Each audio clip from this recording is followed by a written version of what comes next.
Hello everyone, सबैजनालाई welcome to my mini blog.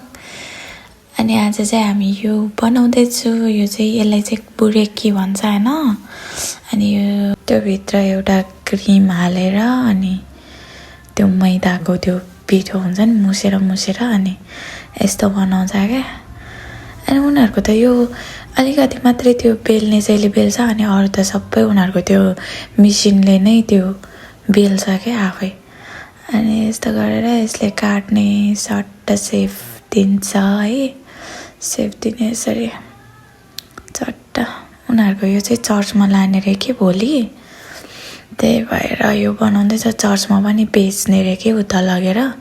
अब हाम्रो पनि अब नेपालमा नि मन्दिरतिर गुम्बातिर पैसा चाहियो भने त केही सामानहरू लगेर अनि बेचेर अनि त्यता सहयोग गर्छ नि, हो त्यस्तै रे कि यो बेचेर चाहिँ आफूसँग राख्ने होइन रे, चर्चलाई दिने रे।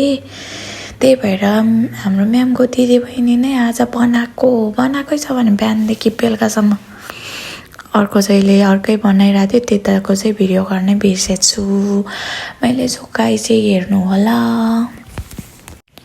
हामीले चाहिँ यति धेरै बनाइसक्यो है साथीहरू। यस्तो सेफ हुन्छ टक्क है। यस्तो यो चाहिँ मैदा हो, यो भित्र मुछेर राखेको छ। त्यहाँ नपुगेर यो चाहिँ क्रेमा भन्छ, खै क्रेपा हो कि क्रेमा हो। गुलियो हुन्छ, मिठो हुन्छ। उनीहरूले चाहिँ हलवा भन्छ हो। यसले बेल्छ कि मजाले यो मेसिनले। यो फुल चाहिँ हामीलाई ह्याप्पी वुमेन्स डे वालाबाट आएको हो। त्यही भएर हामी सबै केटीहरूले लिएर आएको त्यस्तो फुल। यति धेरै बनाइसक्यो। अब चाहिँ यसलाई फ्राई गर्नुपर्छ साथीहरू। यहाँ तेल तताउँदैछ, यहाँ रेडी हुँदैछ सबै। 9 गर्ने रे के त्यहाँ गीत चाहिँ म्यामले फ्राई गरेर देखाउँदैछ मलाई, यतिको बनाऊ यसरी गर भनेर।